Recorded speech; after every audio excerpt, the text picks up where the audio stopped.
Stop it Rishi. ఈ deal ఎంత important నీకు తెలుసా? అన్నయ్య తను మన ఇంటి ఆడపిల్ల, తను నీకు కూడా చెల్లెలు. మనం బిజినెస్ చేయడానికి తనే డీల్ కాదు. చూడు రిషి, ఒకసారి వాడు చెప్పేది వినండి. నువ్వు విన్నావు కదా, నీ కొడుకు కూతురు చెప్పింది విన్నావు, వింటూ వచ్చావు అంతే. రిజల్ట్ ఏమొచ్చిందో చూసావు కదా. నీ కూతురు ఒక రోడ్ సైడ్ రోమియోను ప్రేమించి మన పరువు తీస్తుంటే నువ్వు చూస్తూ ఉన్నావు. అసలు నువ్వు అమ్మవేనా? డాడ్, చాలు డాడ్, నేను నీ తండ్రి. ఈ ఇంట్లో ఏది చేయాలో ఏది చేయకూడదు డెసిషన్ మాత్రం నాదే, కేవలం నాదే. డాడ్ ఏది కోరుకుంటే అదే జరుగుతుందని తెలుసు కదా.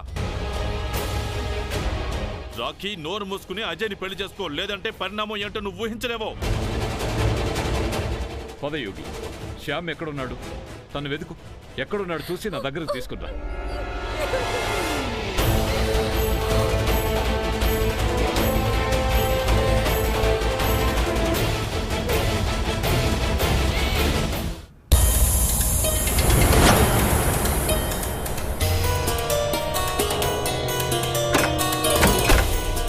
ఏం జరుగుతుందో చూసావు కదా తను.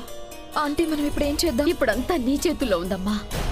ప్లీజ్ తను, నువ్వు రాఖీ వరుణ్ల గురించి అజయ్ వాళ్ళ పేరెంట్స్ కి చెబితే, ఒకవేళ ఈ పెళ్లి జరగకపోతే రాఖీ పరిస్థితి చాలా దారుణంగా ఉంటుంది. ప్లీజ్ తను వాళ్ళకి ఈ విషయాలు ఏవి చెప్పొద్దు. కానీ రాఖీ అజయ్ అన్నయ్యని ప్రేమించడం లేదు. కానీ అజయ్ ప్రేమిస్తున్నాడు కదా. అవును, అన్నయ్య రాఖీని ప్రేమిస్తున్నాడు. కానీ కానీ ఆంటీ పెళ్ళంటే ఒకరినొకరు ఇష్టపడి చేసుకునేది కదా. కాదు తను, నిజం ఏంటంటే చాలా మంది పెళ్ళైన తర్వాత ఒకరినొకరు ప్రేమించుకుంటారు. తను మనం అరేంజ్డ్ మ్యారేజెస్ జరిగే దేశంలో ఉంటున్నాం. నిజమైన ప్రేమి పెళ్ళయ్యాక పుడుతుందని నాకు పూర్తి నమ్మకం ఉంది. తను రాఖీ కూడా అజయ్ని ప్రేమిస్తుంది. లేదా అంటే నేను ప్లీజ్ నీకు చేతులు ఎత్తి దండం పెడతాను. తను నా కూతురు ప్రాణాల్ని కాపాడు. తను ఒకవేళ ఈ పెళ్లి జరగకపోతే రాఖీ పరిస్థితి ఏమవుతుందోనని నాకు భయంగా ఉంది. ఆంటీ ప్లీజ్ నా రాఖీని కాపాడు. అలాగే నేనెవరికి చెప్పను. నాకు మాట ఇవ్వమ్మా. ఎవరితో ఏమి చెప్పనని నాకు మాట ఇవ్వు.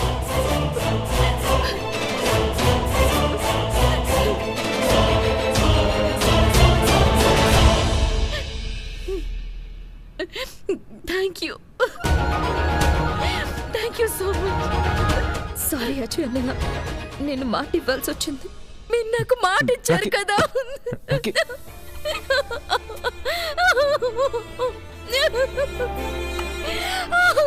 నేను మాటిస్తే నిలబెట్టుకుంటాను కదా.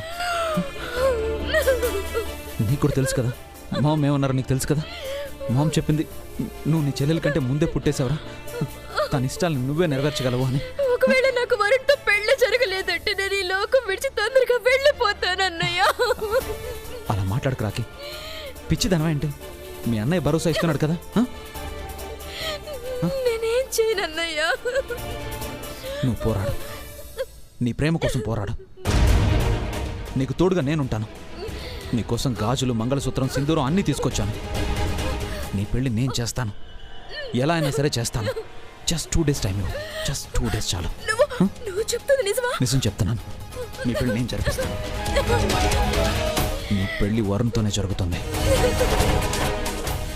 I promise. I promise.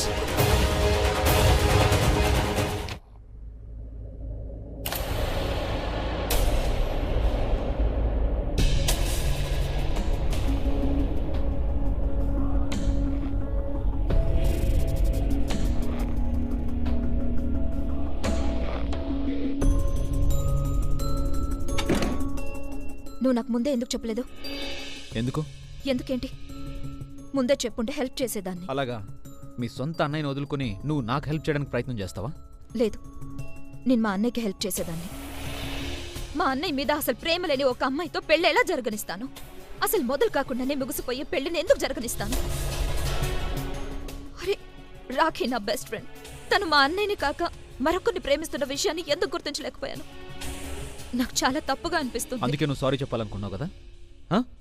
కాకపోతే ఏంటి, పెళ్లి జరగాలని తొందర నీకే కదా ఉంది. అందుకే సంగీతంలో ఎగిరెగిరి డాన్స్ చేసావు. మై బెస్ట్ ఫ్రెండ్ మ్యారేజ్ అని. నీకే అన్నీ తెలిసినట్టు అన్ని ఏర్పాట్లు చేసావు. తప్పు చేసావు కనుక సారీ చెప్పు. చెప్పను. చెప్పాల్సిందే. నేను చెప్పను. సారీ చెప్పాలంతే. పెత్తనం నీదైతే ముహూర్తానికంటే ముందే పెళ్లి జరిపించేదాన్ని మేము. మా మామతో 2 సార్లు మాట్లాడడానికి ప్రయత్నం చేశాను. 2 సార్లు మధ్యలో నువ్వే అడ్డొచ్చావు. నేనెప్పుడొచ్చాను? మొదటిసారి. ఆ రాత్రి గట్టిగా తోడేలు అరిచినట్టు అరిచావు కదా నువ్వే కదా అరిచింది. రెండోసారి ఎప్పుడంటే మా మామతో మాట్లాడడానికి హాట్ చాక్లెట్ తీసుకుని వెళ్ళాను చూడు. ఈ మందు బాటిల్స్ ఎవరు తీసుకొచ్చారు ఇక్కడికి? ఆ రోజు నువ్వు మందు బాటిల్స్ చూపించి పెద్ద సీన్ క్రియేట్ చేసావు కదా. అప్పుడు మీరు మాట్లాడుకుంటారని నాకు తెలియదు. ఎగ్జాక్ట్లీ. మనిషికి తెలియనప్పుడు జరిగేదే తప్పు. తప్పు చేసినందుకు నువ్వు సారీ చెప్పు. అవును, నేను తప్పు చేశాను, కానీ ఆ తప్పు నీ వల్లే జరిగింది. అందుకే సారీ నువ్వు చెప్పాలి. నేను ఎందుకు చెప్పాలి? ఎందుకంటే నువ్వు నాకు ముందే చెప్తే బాగుండేది కదా. ముందే చెప్పుంటే నువ్వు ఇంకా పెద్ద ప్రాబ్లం క్రియేట్ చేసి దాంతో నా లైఫ్ మొత్తం నాశనం చేసి ఉండేదాన్ని తెలుసా? యు నో వాట్, నువ్వు నాకు లైఫ్ లాంగ్ థ్యాంక్ యూ చెప్పాలని నాకు అనిపిస్తుంది. సో ఇప్పటి నుంచే స్టార్ట్ చేయి. నేను ఎందుకు థ్యాంక్స్ చెప్పాలి? అసలు నువ్వు నాకేం చేసావని? నువ్వు తప్పు చేసావు కనుక నువ్వే సారీ చెప్పాలి. యాక్చువల్లీ నేను నీకు సారీ చెప్దాం అనుకున్నాను, కానీ నా సారీకి నువ్వు అర్హుడివి కాదని నాకు అర్థమైంది. హలో, సారీ చెప్పాల్సిందే. నేను చెప్పను రిషి. చూడు, నేను రాఖీ కోసం ఎప్పుడైతే హెల్ప్ చేస్తానో అప్పుడు తప్పకుండా నువ్వు థ్యాంక్ యూ చెప్తావు.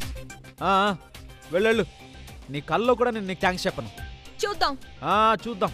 పెద్ద చూడడానికి వచ్చింది. మీరెందుకు ఇలా మాట్లాడుతున్నారు?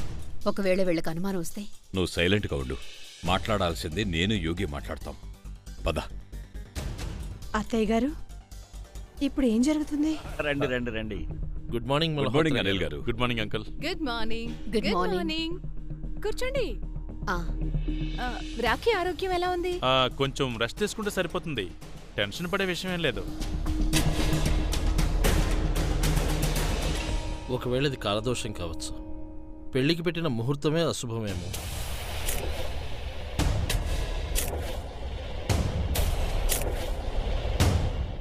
అరే అనిల్ గారు, నా మనసులో మాట చెప్పారు.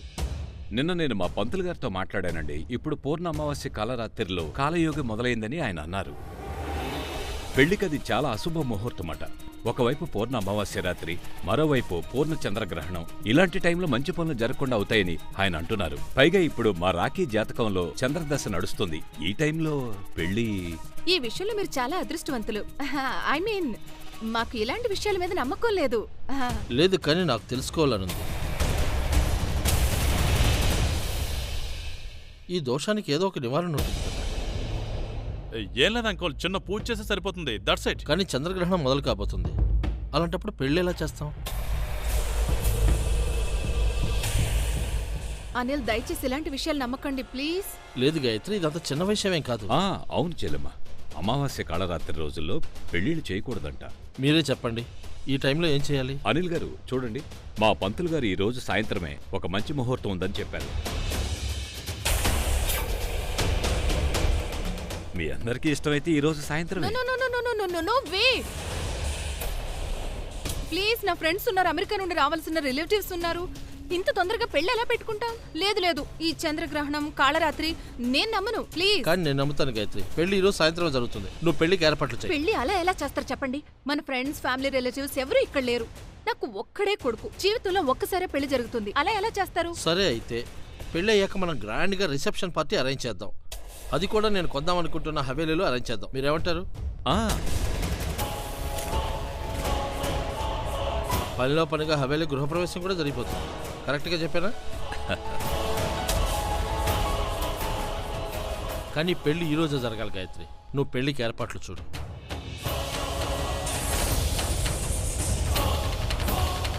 అదిగో చూడండి, అజయ్ కూడా వచ్చేసాడు. Good news Ajay.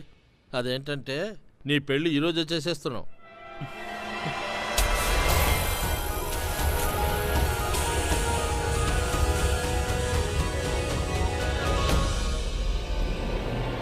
పద మనం అన్నీ రెడీ చేసుకోవాలి. ఇంత తక్కువ టైంలో అన్ని ఏర్పాట్లు ఎలా జరుగుతాయి? డాడీ, శ్యామ్ ఎక్కడికి మాయమయ్యాడు? I don't care. తనని పెళ్లికని పిలిచాం. ముందు తన భార్య మాయమైంది, ఇప్పుడు వీడి కనిపించడం లేదు. శ్యామ్ లేకపోతే నా కూతురు పెళ్లి జరగదా ఏంటి? జరుగుతుంది, తప్పకుండా జరుగుతుంది. అది కూడా ఈ రాత్రే జరుగుతుంది. చూడండి బావగారు, బాధ్యత అంతా మీ మీదే ఉంది. పెళ్లికి ఏర్పాట్లు చేయండి. యోగ్, ఆ అబ్బాయి మీద కన్నేసి ఉంచడం నీ బాధ్యత. మన రిషబ్ ఉన్నాడు కదా, తప్పకుండా ఏదో పిచ్చి పని చేస్తాడు. వరుణ్ మన పాత బంగ్లాలోనే ఉన్నాడని రిషికి అసలు తెలియకుండా ఉంచాలి. ఓకే, పద పనులన్నీ చూద్దాం.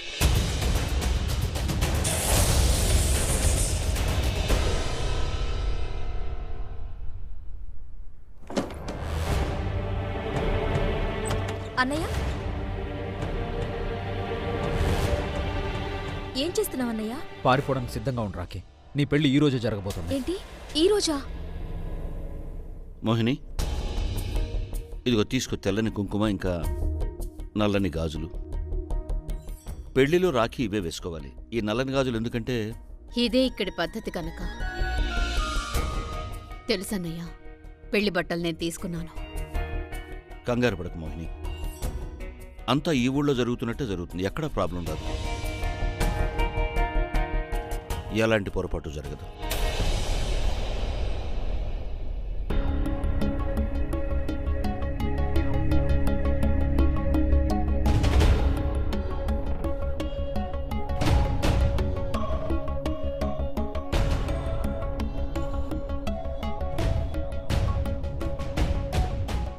వేద్ వేద్, నువ్వేమైనా తనుని చూసావా? తను అక్కడ ఎవరికో కనబడకుండా దాక్కుంది. ఎక్కడ? అదిగో అక్కడ పిల్లర్ వెనుక. ఏది? ఎక్కడుంది? ఇందాక ఇక్కడే ఉండాలి.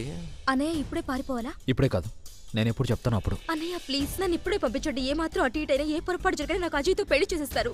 ఒకవేళ అదే జరిగితే నేను ప్రాణాలతో ఉండను. మీకు ముందే చెప్తున్నాను అన్నయ్య. పిచ్చిదానమే ఏంటి?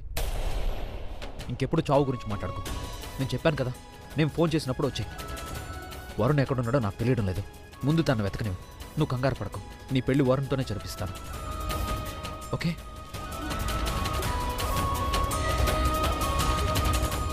ప్యాకింగ్ చేసుకొని రెడీగా ఉండు. సారీ అన్నయ్య, ఈ రోజు మీ ముందుకు రావాలంటే నాకు భయంగా ఉంది. నేను మీకు అబద్ధం చెప్పలేను.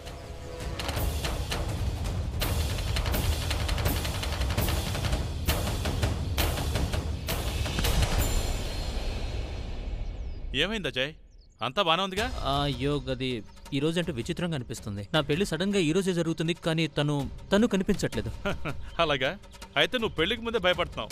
లేదు యోగ్, అలాంటిదేమీ లేదు. నేను రాఖీ గురించి ఆలోచిస్తున్నాను. తను ఎలా ఉందో ఏంటో.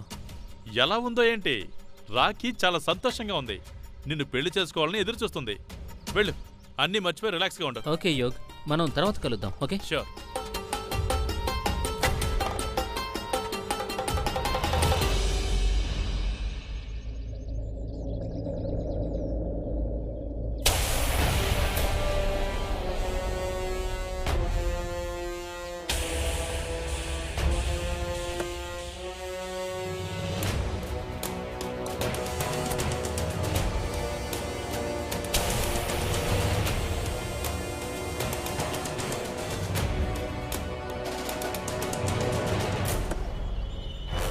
రిషబ్, ఎక్కడేం చేస్తున్నావు? నేనా? ఊరికే చల్లగాలి పిలుచుకుందని బయటకు వచ్చాను. ఈరోజు మన చెల్లి పెళ్ళుంది కదా, వెళ్ళు. లోపలికి వెళ్ళి పెళ్లి పనుల్లో హెల్ప్ చేయి. గో. నా మోహం ఏం చూస్తున్నావు? వెళ్ళు. Bye bye.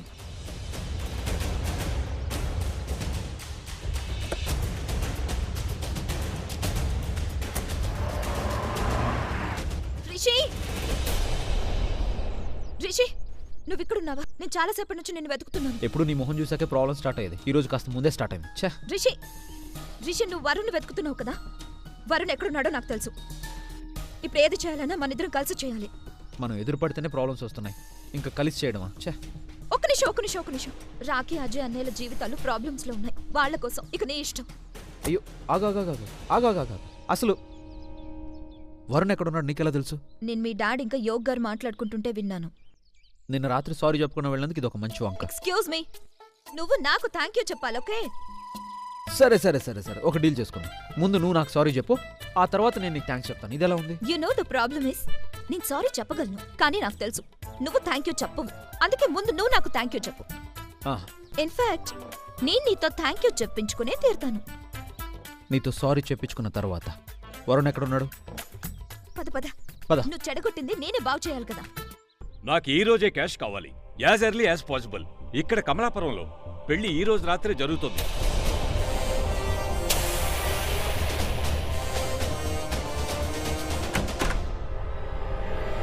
మీరసలు ఏం తండ్రండి? కూతురు జాతకం బాగోలేదని తండ్రి చెప్తాడా ఎక్కడైనా? అలాగా? మరి నువ్వెలాంటి తల్లివి? నీ కన్న కూతురు ఒక రోడ్ సైడ్ రోమియోతో ప్రేమ వ్యవహారం నడుపుతుంది. అయినా నీకు ఈ విషయం తెలీదా? మీరు ప్రతిదానికి నన్నెందుకు తప్పుపడతారు? రాఖీ పెద్దదైందనే విషయం ఎందుకు మర్చిపోతున్నారు? పిల్లలు పెద్దవాళ్ళయిన తర్వాత మనం వాళ్ళని ఇలా ప్రతి విషయంలో బలవంతం చేయకూడదు. నాకు కాస్త సమయం ఇవ్వండి, నేను రాఖీతో మాట్లాడతాను. అవసరం ఏమీ లేదు. మాట్లాడుతున్నాను. మాట్లాడే సమయం దాటిపోయింది. ఇన్ఫాక్ట్ ఈ రాత్రి గడిస్తే విషయాలన్నీ ముగిసిపోతాయి. నువ్వు మాట్లాడాలని అనుకుంటే గాయత్రి దగ్గరికి వెళ్ళి మాట్లాడు. ఆల్రెడీ అప్సెట్గా ఉంది, ఇంకా అప్సెట్ కాకుండా చూడు. అలాగే ఇంకా అజయ్కి అనిల్కి ఏ విషయం గురించి వాళ్ళకు అనుమానం రాకూడదు. అర్థమైందా? ఈ పెళ్లి జరగటం మన కుటుంబానికి చాలా అవసరం. మనకు మాత్రమే కాదు, మీ అన్నయ్య గారు శ్రీ ఆదిత్య గారికి ఇంకా చాలా బాగా అవసరం. అలాగే ఈరోజు మన ఊరిలో మనందరికీ ఆఖరి రోజు అవుతుంది. అప్పటి వరకు ఎలాంటి ఇబ్బంది జరగడానికి ఎట్టి పరిస్థితుల్లోనూ వీల్లేదు.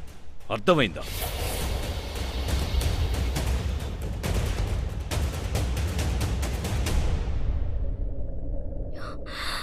Phone switch off. రాఖీ, పద, తొందరగా రెడీ అవ్వు, తొందరగా వెళ్ళాలి. వదినా, వదినా, మీరు ఇది చెప్పడానికి వచ్చారా? మీరైనా నాకు సహాయం చేస్తారనుకున్నారు, కానీ మీరు. రాఖీ, మావయ్య గారి గురించి నీకు తెలుసు కదా. వదిన, నాకు మీ గురించి తెలుసు. నేను మీ దృష్టిలో ఆడపడుచుని కాదు, మీ చెల్లెలని కూడా తెలుసు. నన్ను క్షమించు రాఖీ, నేను నీకు ఎలాంటి సహాయం చేయలేను. మరేం చేయడానికి ఇక్కడికి వచ్చారు? వెళ్ళండి ఇక్కడి నుంచి. బిట్టు, తొందరగా రా.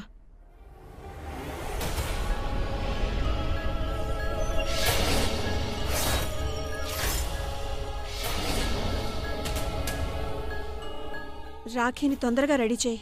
నేను ఇక్కడ నగలు ఇంకా బట్టలన్నీ పెట్టాను, తొందరగా రెడీ చేయి.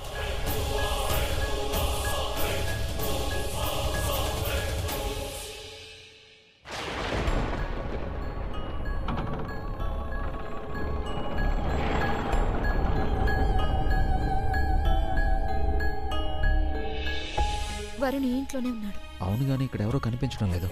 మనం పైకి వెళ్ళి చూస్తే బాగుంటుంది. పద.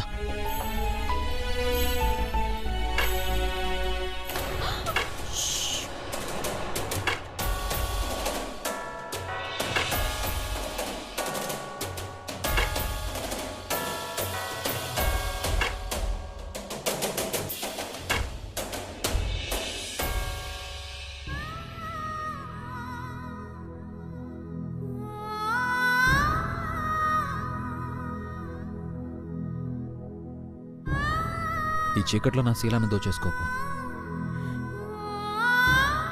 వరుణ్ ఇక్కడే ఉన్నాడని నమ్మకం కలిగిందిగా. చాలా మంది గార్డ్స్ ఉన్నారు, అంటే తను ఇక్కడే ఎక్కడ ఉన్నాడు. Yes, your right.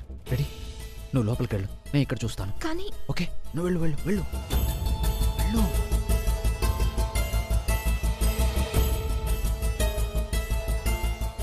ఎవరదే?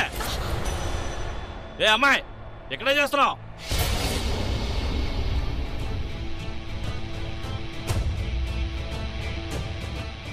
ఇక్కడేం చేయడానికి ఇల్లేదో.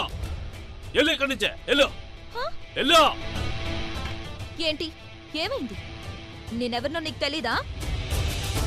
చూడు, నేను అమ్మాయిని, అది కూడా మీ పెద్దయ్య గారింటి అమ్మాయిని. నేను ఇక్కడికి వెళ్ళొచ్చు, ఫోటోలు తీసుకోవచ్చని ఆయనే చెప్పారు. ఒక పని చేస్తాను, నేను నీ ఫోటో తీసి ఆయనకి చూపిస్తాను. అమ్మగారు, తప్పైపోయింది అమ్మగారు. మా ఇంట్లో మమ్మల్ని ఒక్క నిమిషం, ఇలా రా ఇక్కడికి. నువ్వు భయపడుకో, నిన్నిప్పుడు గబ్బర్ సింగ్ లాగా ఫేమస్ చేస్తాను. మా ఫ్రెండ్స్ చూపించారు కదా, వీడియో చూపించారు కదా నీకు. నేనే అన్నాను, అది బెమ్మరాక్షసుడు, మీరున్నదే అతని బంగ్లాయే.